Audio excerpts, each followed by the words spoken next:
Alright, on the last video I made for you guys, I showed you how to take a black and white image and vectorize it. And I told you want to make sure you take all the colors out of the image. And if not, you can have some issues.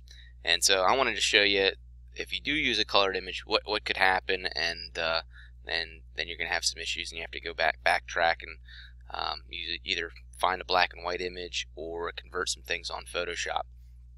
So here's how you want it to be when it's all said and done. Single cut line, 0.1, and it's ready to go. But let's say we go back. I'm just going to open up a 4.5 by 4.5. Okay, open that up, and I'm going to place a colored image in here. So this was one that I didn't convert anything. So here's a colored image.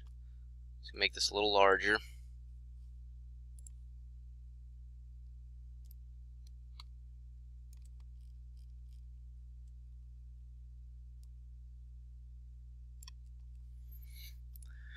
And remember, I told you if you have colors like greens and yellows or oranges and then you try to convert it, you're going to have some issues.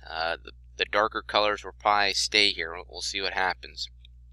So just like we did before, you want to go to Object, Image Trace. Oh, select it first. Object, Image Trace, Make and Expand. And you can see how it did take out the colors. However, we have some issues here. Around the clover there, and his hat, and around his fists and things.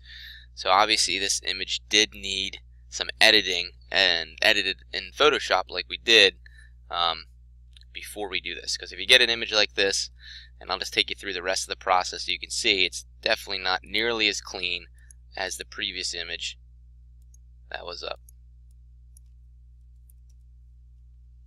Alright, so that's what basically would cut, minus going through taking out our cut lines or multiple cut lines. If I wanted to take out the Fighting Irish thing, the text down here, I could. Alright. So obviously, again, we're going to have some issues. Some of the cut lines, the detail we lost compared to what we had before. Okay?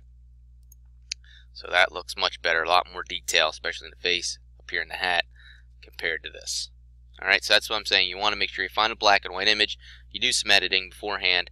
That way the final product does look cleaner.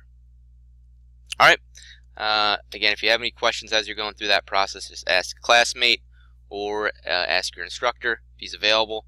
And good luck.